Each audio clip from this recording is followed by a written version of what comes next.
Keep your brain young and creative. എങ്ങനെയാണ് നിങ്ങളുടെ മസ്തിഷ്കം വളരെ യൗവനപൂർണ്ണവും ക്രിയേറ്റീവുമായിട്ട് നിലനിർത്താൻ കഴിയുന്നത്, പ്രത്യേകിച്ച് പ്രായം വരുമ്പോൾ അൽസൈമേഴ്സ്, മെമ്മറി പ്രോസസ് ഇങ്ങനെയൊന്നും ഉണ്ടാകാതെ നമുക്ക് എങ്ങനെ ഇത് മെയിൻറ്റെയിൻ ചെയ്ത് പോകാം, അതിന് എന്തൊക്കെ ട്രിക്കുകളാണ് അല്ലെങ്കിൽ സജഷൻസാണ് നിങ്ങൾക്ക് തരാനുള്ളത്? നിങ്ങളുടെ അറിവിൽ നിന്ന് ഓരോ പോയിന്റ് ഓരോരുത്തർ പറയുക. ഒരാൾ ഒരു പോയിന്റ് ഒന്നിച്ച് പറയരുത്, പല പോയിന്റ് ഒന്നിച്ച് പറയരുത്. ഓരോരുത്തരും ഓരോന്ന് നിർദ്ദേശിക്കുക. ആ പോയിന്റ് പറയുമ്പോൾ വേറെ ആരും അതിനെ വിമർശിക്കുകയോ അതിനെ ക്രിട്ടിസൈസ് ചെയ്യുകയോ ഒന്നും പറയരുത്. ഈ പോയിന്റ് എല്ലാം ഇങ്ങനെ എല്ലാവരുടെയും ടേൺ കഴിയുമ്പോൾ ഓരോ ടേണിലും ഓരോ പോയിന്റ് ഓരോരുത്തരും പറയാം. അങ്ങനെ തീർന്നു കഴിയുമ്പോൾ നമുക്ക് ഇത് കൺസോൾട്ടേറ്റ് ചെയ്ത് പോയിന്റ് സെലക്ട് ചെയ്യണം. അപ്പോൾ അതിനകത്ത് യുനാനിമസ് അഭിപ്രായം അനുസരിച്ച് സെലക്ട് ചെയ്യാം. അന്നേരമാണ് ഡിസ്കഷൻ വരുന്നുള്ളൂ. ആ പോയിന്റ് സെലക്ട് ചെയ്യുമ്പോൾ അത് വേണോ ഇത് വേണോ എന്നുള്ളത്. അപ്പോൾ ഏറ്റവും നല്ല പോയിന്റ്സ് കണ്ടുപിടുത്തുക, അത് സബ്മിറ്റ് ചെയ്യുക. ഒരു 10 പോയിന്റെങ്കിലും ഇവിടെ വന്ന് പറയാൻ പറ്റിയാൽ അത് നമ്മൾ എഴുതി തരണം. ഒരാൾ രേഖപ്പെടുത്തണം. സാബൂറൊക്കെ ഒക്കെ ജയിപ്പിക്കുന്ന ആളാണ്, അതൊക്കെ അറിയാം. അത് പറഞ്ഞു കൊടുത്തത്.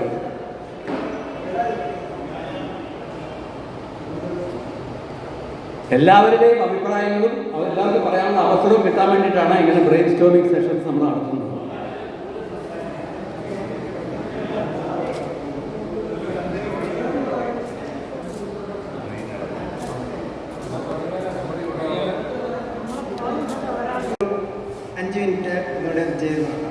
അതായത് നമ്മൾ കൂടുതൽ കോൺഷ്യസ് ആയിട്ട് സന്തോഷത്തോടെ വിത്ത് ഓപ്പൺ ഹാർട്ട് മാക്സിമം നിങ്ങൾ സൗണ്ട് ഉണ്ടാകും.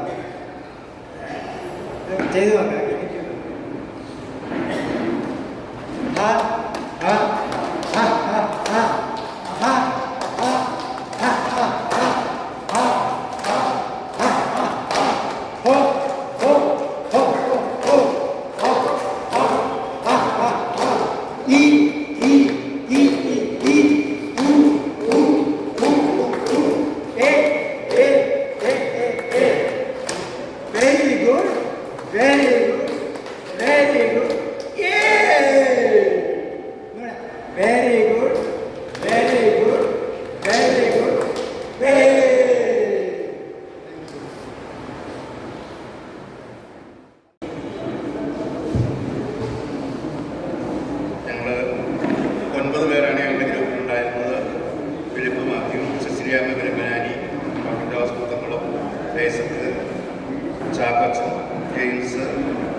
പിന്നെ ഞാൻ മാറ്റി.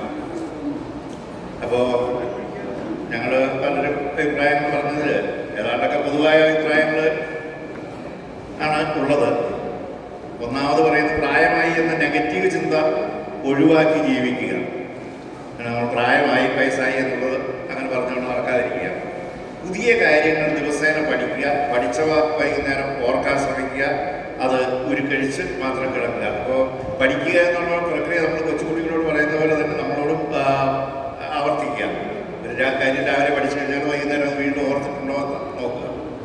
കൂടുതൽ ആക്ടിവിറ്റികളിൽ ഏർപ്പെടുക. നമുക്ക് വയ്യ എന്ന് പറഞ്ഞ് മാറി നിൽക്കാതെ സജീവമായിട്ട് കാര്യങ്ങളിൽ ഇടപെടുക. മനസ്സിനെ ചെറുപ്പമായി നിർത്തുക. അതിന് യുവാക്കളോടും കുട്ടികളോടും ഒപ്പം അടുത്ത് പെരുമാറുകയും അവരുടെ തമാശകൾ ആസ്വദിക്കുകയും ചെയ്യുക. പൂന്തോട്ടം, പച്ചക്കറിത്തോട്ടം എന്നിവ പരിപാലിക്കുക. രാവിലെ 4 മണിക്ക് എഴുന്നേൽക്കുക. പ്രാർത്ഥന, ധ്യാനം, യോഗ തുടങ്ങിയവയിൽ ഏർപ്പെടുക. നേരത്തെ എഴുന്നേൽക്കുന്നത് കൂടുതൽ സജീവമായ ഒരു ദിവസത്തിന് സഹായകമാകുമെന്നാണ് പലരും അനുഭവത്തിൽ നിന്ന് പറഞ്ഞത്. ധാരാളമായിട്ട് വായിക്കുക. വായിച്ച കാര്യങ്ങളെ സംബന്ധിച്ച് ചർച്ചകളിൽ ഏർപ്പെടുക. ചർച്ചകൾ ആരോഗ്യകരമായിരിക്കണമെന്നും പ്രതിപക്ഷ ബഹുമാനത്തോടുകൂടി ആയിരിക്കണമെന്നും പ്രത്യേകം ഓർമ്മിപ്പിക്കുന്നു.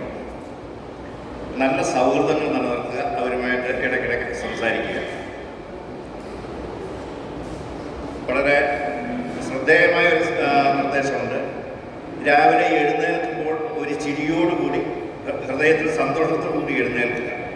ആ ദിവസം എന്തെങ്കിലും ഒരു നന്മ പ്രവൃത്തി ചെയ്യുന്നതിന് രാവിലെ തന്നെ കട്ടിൽ നിന്ന് എഴുന്നേൽക്കുന്നതിന് മുമ്പ് തന്നെ ആലോചിക്കുക, തീരുമാനിക്കുക, അത് നടപ്പാക്കുകയും ചെയ്യുക. അപ്പം ഇത്രയുമൊക്കെയാണ് മനസ്സിനെ ചെറുപ്പമാക്കി നിർത്തുന്നതിന് ഞങ്ങളുടെ ഗ്രൂപ്പിലുള്ളവർ സജസ്റ്റ് ചെയ്ത കാര്യങ്ങൾ.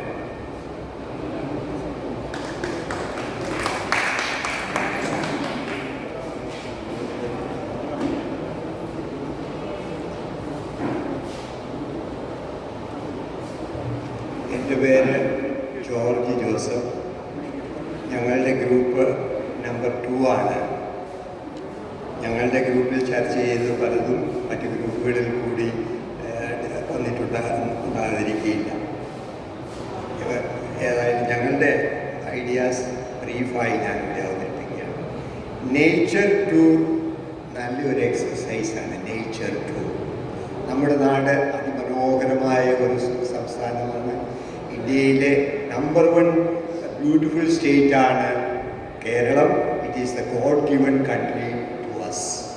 അപ്പോൾ ഇവിടെ ധാരാളം സ്ഥലങ്ങൾ കാണുവാനും അഭിനന്ദിക്കുവാനും. Singing is a very good exercise for happiness. Dance is also very good for getting rid of our worries. Then a tongue exercise is very useful to relax the brain. Tongue exercise. The yoga practice ആണ്. പിന്നെ gardening as A hobby എല്ലാവർക്കും practice ചെയ്യാം. നമ്മുടെ വീട്ടിൽ അല്പം സ്ഥലം മുറ്റോളം മാത്രമുള്ളവർക്ക് പോലും ചെയ്യാവുന്നതാണ്. പൂച്ചെടികളുണ്ടാക്കുമല്ലോ ഗ്രോബാഗിലൊക്കെ കുറച്ച് വെജിറ്റബിൾസ് കൾട്ടിവേറ്റ് ചെയ്യാൻ പറ്റും, പൂച്ചെടികൾ കൾട്ടിവേറ്റ് ചെയ്യാൻ പറ്റും. കൂടാതെ മെഡിസിനൽ പ്ലാന്റ്സ് കൂടി കൾട്ടിവേറ്റ് ചെയ്യാൻ പറ്റും. ഈ അടുത്ത നാൾ ഞാൻ വാഴക്കുളത്തുള്ള നാഗാർജുനക്കാരുടെ മെഡിസിനൽ നഴ്സറി സന്ദർശിക്കുകയുണ്ടായി. എല്ലാ രോഗങ്ങൾക്കും പറ്റിയ ഔഷധ സസ്യങ്ങൾ അവരവിടെ വിൽക്കുന്നു കൂടിയുണ്ട്. അപ്പോൾ ഞാൻ ചോദിച്ചു, എലിയെ ഓടിക്കാൻ എന്തെങ്കിലും ഔഷധ സസ്യമുണ്ട്? ഉടനെ അവരോട് സസ്യം പറഞ്ഞു തന്നു, അത് പൊടിവേലിയാണ്. പൊടിവേലി ഉള്ളിടത്ത് എലി നിൽക്കുകയില്ല, കാരണം അത്രയും ഇറിറ്റേറ്റിംഗ് ആണ് എലിക്ക്. പിന്നെ പോസിറ്റീവ് തിങ്കിങ് നമുക്കുണ്ടായിരിക്കും. നമ്മളുടെ ചിന്തകൾ പോസിറ്റീവായിട്ട് നെഗറ്റീവ് ആകാൻ പാടില്ല. മറ്റുള്ളവരെ പറ്റി നമുക്ക് പല തെറ്റായ ധാരണകളോ ഫീലിങ്സോ ഒക്കെ ഉണ്ടെങ്കിലും അവർക്ക് ഒരുപാട് നല്ല നന്മകൾ ഉണ്ടായിരിക്കും. Let us think about the positive side, then it will make us young and happy. Engage in indoor and outdoor games and sports. നമുക്കറിയാമല്ലോ, സ്കൂളുകളിലും കോളേജുകളിലൊക്കെ സ്പോർട്സും ഗെയിംസും ഉണ്ട്. ഇതെല്ലാം കുട്ടികളുടെ ഫോർമേഷന് വേണ്ടിയുള്ളതാണ്. അത് കുട്ടിക്കാലത്ത് മാത്രമുള്ളതല്ല, നമ്മളുടെ എല്ലാ ഏജിലും പ്രാക്ടീസ് ചെയ്യാൻ പറ്റിയ ഗെയിംസും സ്പോർട്സും ഉണ്ടായിരിക്കും. Let's make use of that. Practice mountaineering and trekking. നമ്മുടെ നാട് ഈ തൊടുപുഴ താലൂക്ക് മൊത്തത്തിൽ പറഞ്ഞാൽ ചെറിയ കുന്നുകളും വലിയ കുന്നുകളും ഒക്കെ ആയിട്ടുള്ള പ്രദേശങ്ങളാണ്. നടക്കുന്നത് വളരെ നല്ലതുമാണ്. If you go to climb some small hills or mountains, it will give us a relaxation, health and happiness. Use medicinal herbs to improve brain power and memory power. ചില മെഡിക്കൽ പ്ലാന്റ്സിനെ പറ്റി ഞങ്ങൾ ചർച്ച ചെയ്തു. ഒന്ന് ശംഖുപുഷ്പമാണ്, പിന്നെ കോടകൻ വേറെ ഒരു, ഇതൊക്കെ നമ്മുടെ ബ്രെയിൻ പവർ വർദ്ധിപ്പിക്കുന്നതാണ്. പിന്നെ ലെമൺ ജ്യൂസും വളരെ നല്ലതാണ്. നമ്മുടെ ബ്ലഡ് സർക്കുലേഷൻ മെച്ചപ്പെടുത്താൻ ഏറ്റവും നല്ലൊരു ജ്യൂസാണ് ലെമൺ ജ്യൂസ്. അതിലൽപ്പം തേൻ കൂടി ചേർത്ത് കഴിച്ചാൽ നമുക്ക് ഉറക്കം വർദ്ധിപ്പിക്കും, ആരോഗ്യവും വർദ്ധിപ്പിക്കും.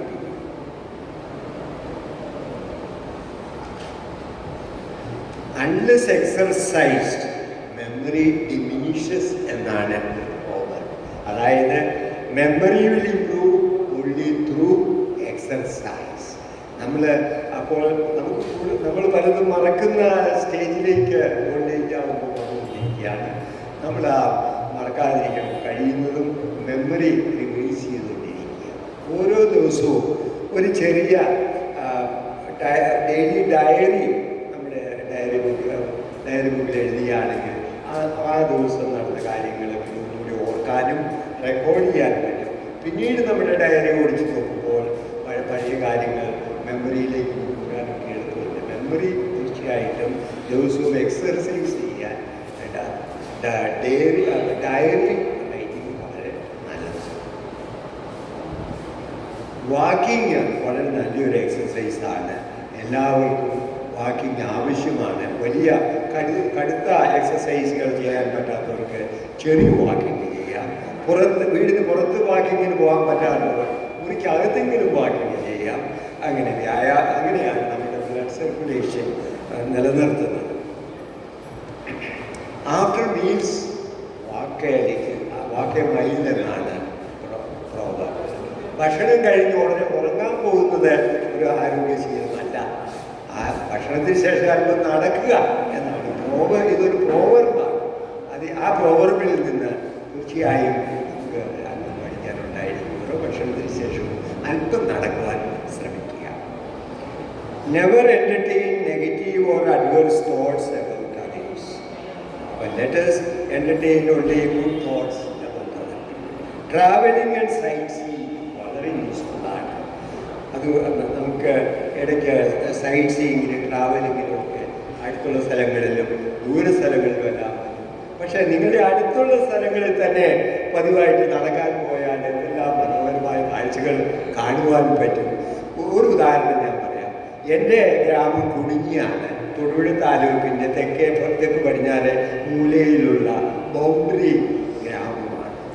അവിടെ മുഴുവൻ മലകളാണ്. ഈ അടുത്ത ദിവസം ഞാൻ 1-2 മലകൾ കയറാൻ പോയി.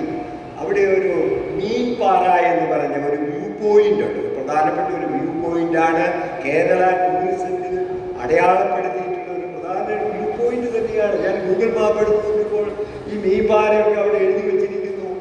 മനോഹരമായ ദൃശ്യങ്ങളാണ് അതിൻ്റെ മുകളിൽ നിന്ന് 4 വശത്തും കാണുവാൻ കഴിയും.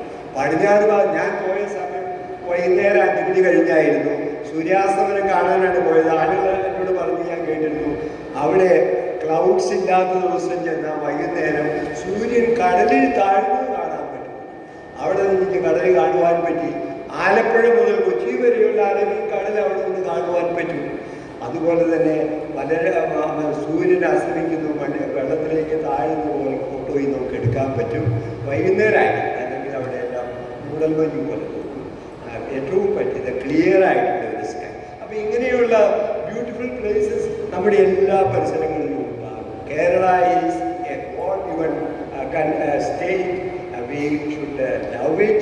We have to encourage our youngsters also to love Kerala.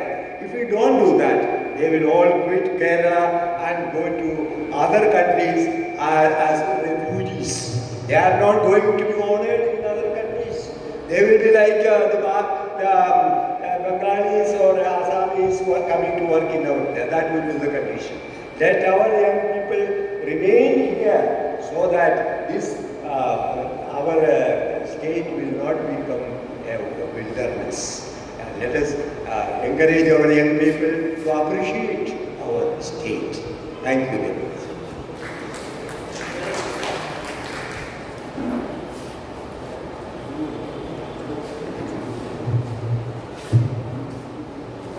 ഞാൻ ശശി പി മറ്റം, ഗ്രൂപ്പ് 3 ലീഡറാണ്. ഞങ്ങളുടെ ടീമിൽ 9 പേരാണ് ഉണ്ടായിരുന്നത്. ഒരു പ്രത്യേകതയുള്ളത്, ഞങ്ങളുടെ ടീമിൽ ടോം എന്ന് പറഞ്ഞൊരു യുവാവുണ്ട്. ടോമാണ് അതിൻ്റെ സ്ഥലത്ത് നെണിച്ചിട്ടോ എന്നെ കാട്ടെ. നമ്മളെല്ലാവരും വൃത്തരായിട്ട് വരുമ്പോഴത്തേക്കും എന്തിനാണ് ടോം എന്നുള്ള വികാരം എനിക്കറിയില്ല. എങ്ങനെ ഞങ്ങളുടെ പ്രത്യേകതയായിട്ട് കാണിക്കും. ഗ്രൂപ്പിലെ എല്ലാവരും ചർച്ചയിൽ പങ്കെടുത്തു. അപ്പോൾ ഇവിടെ പറഞ്ഞ കുറേ ആവർത്തനമുള്ളതാണ് ഞാൻ ചെറുതായിട്ട് വായിക്കുന്നതാണ്. എപ്പോഴും നമ്മുടെ ചിന്താഗതികൾ എപ്പോഴും പോസിറ്റീവ് മൈൻഡോടെ ആയിരിക്കും. വെറുതെ ഇരിക്കാൻ പാടില്ല. എന്തെങ്കിലും ചിന്തിക്കാം, പക്ഷേ അത് പോസിറ്റീവ് അപ്രോച്ച് ഉണ്ടെങ്കിൽ സമൂഹത്തിന് ഗുണം ചെയ്യുന്ന ഒരു പോസിറ്റീവ്. അവനവന് മറ്റൊരു ചേർത്ത് സാഹസാറ് തന്നെ നല്ല ബന്ധങ്ങൾ നിലനിർത്തും. എല്ലാവരുമായിട്ട് ബന്ധം വേണമെന്നില്ല. നല്ല ബന്ധങ്ങൾ നമ്മൾ നിലനിർത്താൻ വേണ്ടി ശ്രമിക്കാം. അപ്പോൾ അതിനകത്തൊരു എൻ്റെ ഒരു മെമ്മറിയിൽ കണ്ട ഒരു ഇംഗ്ലീഷ് പഴയാണ്, നമ്മളുടെ അയൽപക്കക്കാരൻ ആരായിരിക്കണമെന്ന് നമുക്ക് തീരുമാനിക്കാവില്ല. പക്ഷേ നമ്മുടെ നല്ല സുഹൃത്ത് ആരായിരിക്കണമെന്ന് നമുക്ക് തീരുമാനിക്കാം. അതാ സാബു സാർ പറഞ്ഞിട്ട് പുരടുന്ന് എനിക്ക് തോന്നുന്നു. പിന്നെ മറ്റൊരു അഭിപ്രായം വന്നത് കുട്ടികളുമായിട്ട്, ടോമിൻ്റെ കമൻ്റാണ്, കുട്ടികളുമായിട്ട് കൂടുതൽ ഇടപഴകുമ്പോൾ പ്രായമായവരുടെ മനസ്സ് അല്ലെ ശാരീരികമായിട്ടല്ലെങ്കിൽ ഫിസിക്കലായിട്ടെന്തെങ്കിലും മാനസികമായിട്ട് നമ്മൾ യങ്ങാകും. അത് പല കാര്യങ്ങളിലും പറയാനുള്ള സത്യം ടോം പറഞ്ഞത് മാത്രം. പിന്നെ കൂടുതൽ വ്യായാമം ചെയ്യും. അതിൻ്റെ അകത്ത് പറ്റുന്നവർ ഗോവിന്ദ സാർ പറഞ്ഞതിൻ്റെ ചുരുക്കം കഴിഞ്ഞാൽ നമ്മൾ നടന്നു പോവുകയാണെങ്കിൽ പോലും ആ യാത്രയിൽ പോലും നമുക്ക് ചില വ്യായാമങ്ങൾ നടന്നുകൊണ്ടിരിക്കും. എനിക്കതിൻ്റെ അറിയില്ല, അല്ലാതെ ഗോവിന്ദ സാറിൻ്റെ ഒരു അഭിപ്രായമാണ്. പിന്നെ സാറ് പറഞ്ഞൊരു വളരെ ഒരു കാര്യം ഇവിടെ ധ്യാനത്തിൽ ഏർപ്പെടുക. അതുകൊണ്ട് അദ്ദേഹം പറഞ്ഞത് നമ്മൾ ജോലി ചെയ്യുമ്പോൾ എപ്പോഴും എവിടെ കാണുന്നത് ഒരു അതൃപ്തിയോടെ ജോലി ചെയ്യും. ഇപ്പോൾ എല്ലാ മേഖലയിലും നമുക്ക് കാണാം, ഒരു സന്തോഷമാണ് നമ്മൾ ജോലി ചെയ്യുന്നത്. അപ്പോൾ അതിൻ്റെ അത് ചുരുക്കി പറഞ്ഞപ്പോഴത്തേക്കും പറയുകയാണെങ്കിൽ വർക്ക് ഈസ് വർഷിപ്പ് എന്നുള്ള ആ ഒരു മോട്ടോ എടുത്തുകൊണ്ട് നമ്മൾ വർദ്ധിച്ചാൽ പ്രാർത്ഥിക്കുന്നത് നമ്മൾ അയൽക്കാരൻ ചെയ്യുന്നു എന്ന നമുക്കുള്ള കാര്യം നമുക്കില്ല. നമ്മൾ പ്രാർത്ഥിക്കുവാണ്, ഒരു വിശ്വാസത്തിൻ്റെ പേരിലുള്ള പ്രാർത്ഥന നടത്തുമ്പോൾ അതിൻ്റെ അകത്ത് വേറെ നമ്മളൊന്നുമില്ല. അപ്പോൾ നമ്മളത് ആസ്വദിച്ചുകൊണ്ട് ഭക്ഷണം കഴിക്കുമെന്ന് പറയാറില്ല, ആസ്വദിക്കും. പിന്നെ സമൂഹത്തിൻ്റെ പുരോഗതിക്ക് ഉതകുന്ന പ്രവൃത്തിയിൽ നമുക്ക് ചെയ്യാൻ പറ്റും. പിന്നെ നമുക്ക് വേണ്ടി മാത്രം, എല്ലാ സമൂഹത്തിനും എല്ലാ കുടുംബത്തിനും വേണ്ടി മാത്രമല്ല, നമുക്ക് വേണ്ടി മാത്രം നമ്മുടേതായ നിലനിൽപ്പിന് വേണ്ടി എങ്കിലും 1 മണിക്കൂർ സമയം ചെലവഴിക്കും. അത് ജോൺ സാറ് പണ്ട് ഞങ്ങൾക്ക് സർവീസ് എന്ന് പറഞ്ഞാണ്, നിങ്ങളൊരിക്കലും നന്നായിട്ട് ഭക്ഷണം കഴിക്കണം. നിങ്ങളിപ്പം കുടുംബത്തിന് വേണ്ടി മാത്രം ജോലി വെക്കരുത്. കാരണം നമ്മുടെ ഇതെല്ലാം കഴിഞ്ഞ് കഴിഞ്ഞാൽ നമുക്ക് വീണ് പോയി കഴിഞ്ഞാൽ നമ്മൾ ശുശ്രൂഷിക്കേണ്ടത് നമ്മുടെ ബന്ധുക്കളാണ്. അതുകൊണ്ട് നമ്മൾ നന്നായിട്ട് ജീവിക്കണം. ജോൺ സാർ പണ്ട് പറഞ്ഞിട്ടാണ്, വർഷങ്ങൾക്ക് മുമ്പ് പറഞ്ഞു. പിന്നെ കുറച്ച് സമയം ഒരു നിശബ്ദതയുടെ മൂല്യം നമ്മളറിയണം. മഹാന്മാരായ ആൾക്കാരെല്ലാം ധ്യാനനിരതരായി എന്ന് പറയുന്നതിന് മറ്റൊരു വശമായിരിക്കാം ഇത്. ഏതായാലും കുറച്ച് സമയം. പിന്നെ നാളത്തെ ദിവസം ഇന്നത്തേക്കാൾ മനോഹരമായിരിക്കും എന്ന ചിന്താഗതിയോടെ ഞാനില്ലെങ്കിലും ഈ ലോകം ഇങ്ങനെയൊക്കെ തന്നെ നടന്നോളും എന്ന ഒരു കുറച്ചൊരു വലിയ വിശാല മനസ്സോടെ നമ്മൾ കിടന്നാൽ നമ്മുടെ മനസ്സ് ശാന്തമാണ്. നാളെ ഉണ്ടെങ്കിൽ നമുക്ക് അന്നേരം പ്ലാൻ ചെയ്യാം, വലിയ പ്ലാൻ. ഒരു സ്വപ്നത്തോടു കൂടി കിടണം. പിന്നെ ഒരാൾ പറഞ്ഞ് ദിവസം 2 തവണയെങ്കിലും കുളിക്കണം, പറ്റുമെങ്കിൽ അത് ഒഴുക്കുള്ള വെള്ളത്തിൽ മുങ്ങിക്കുളിക്കണം. അതാണ് നമുക്ക് എത്ര പേർക്ക് സാധിക്കും. ഷാപ്പുള്ള വെള്ളത്തിൽ ഇതുപോലെ ചിലപ്പാണ്. ഇത്തരം കുറേ കാര്യങ്ങളാണ്. പിന്നെ ശരീരവും മനസ്സും എപ്പോഴും ശുദ്ധമായിരിക്കണം. ജോലിയെ സംബന്ധിച്ച് ഞാൻ ആവർത്തിക്കുന്നില്ല. അമിത ആഹാരം ഒഴിവാക്കണമെന്നുള്ള ഒരു കമൻറ്റ് വന്നിട്ടുണ്ട്. പിന്നെ എപ്പോഴും നമ്മൾ പൊതുവേ ഇതിനു മുമ്പ് ആദ്യത്തെ ആൾ പറഞ്ഞത് സാർ പറഞ്ഞ പോലെ അത് കുറേ ഉണ്ട്. അതുകൊണ്ട് പിന്നെ ആ ഭാഗത്തേക്ക് നടക്കുന്നില്ല. നമ്മൾ സമൂഹത്തിൻ്റെ ഭാഗമായിട്ട് ജീവിക്കുക. ഇതെല്ലാം വന്ന് തെറ്റ് വന്നാലും ചെല്ലും അതിൻ്റെ അകത്ത് ഞാനും ഇതിൻ്റെ ഒരു ഭാഗമാണ് എന്ന ഒരു ചിന്താഗതിയോടെ ഞാനെന്ന ഭാവം ഒഴിവാക്കി ജീവിച്ചാൽ വലിയ പ്രശ്നങ്ങളുണ്ടാവില്ല എന്നുള്ളതാണ് നമ്മൾ മനസ്സിലാക്കിക്കൊണ്ട് ജീവിക്കാം എന്നാണ്. അധികം പേര് പെൻഷൻകാരായതുകൊണ്ട് മാത്രം ഞാൻ ആരോ വാക്ക് വെച്ചിട്ടും. അപ്പോൾ കേട്ട എല്ലാവർക്കും നന്ദി.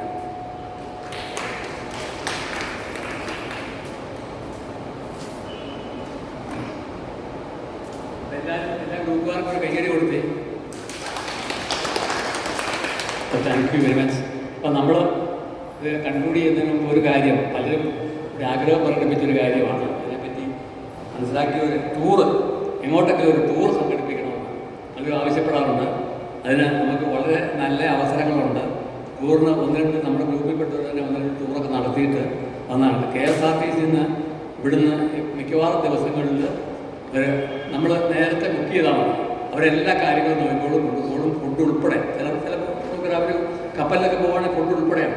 ആ എമൗണ്ട് അടച്ചു കഴിഞ്ഞാൽ നമുക്ക് യാതൊരു തലവേദനയില്ല. അവരവിടെ കൊണ്ടുപോയി കാണിച്ച് തിരിച്ച് ഇവിടെ കൊണ്ടുപോകും. ചിലപ്പം ചില സ്ഥലങ്ങളിലേക്ക് പോകുന്നത് രാത്രി 11 മണിയാവും, ചില സ്ഥലങ്ങളിലേക്ക് പോകുന്ന 8-9 മണിയൊക്കെ ആവും. അപ്പോൾ അതിനുള്ള തയ്യാറെടുപ്പുകൾ ചെയ്തിട്ട് വേണം പോകാനായിട്ട്. വന്നു കഴിഞ്ഞിട്ട് വീട്ടിൽ തിരിച്ചു പോകാൻ ബുദ്ധിമുട്ടുണ്ട് ഇത് തോന്നുന്ന രീതിയിലാവരുത്. ഇപ്പം ഞാൻ ഇവിടെ ഒരാൾ പോയതിൻ്റെ ഒരാൾ അതിന് ഡീറ്റെയിൽസ് തന്നിട്ടുണ്ട്. അത് ഞാൻ നിങ്ങൾ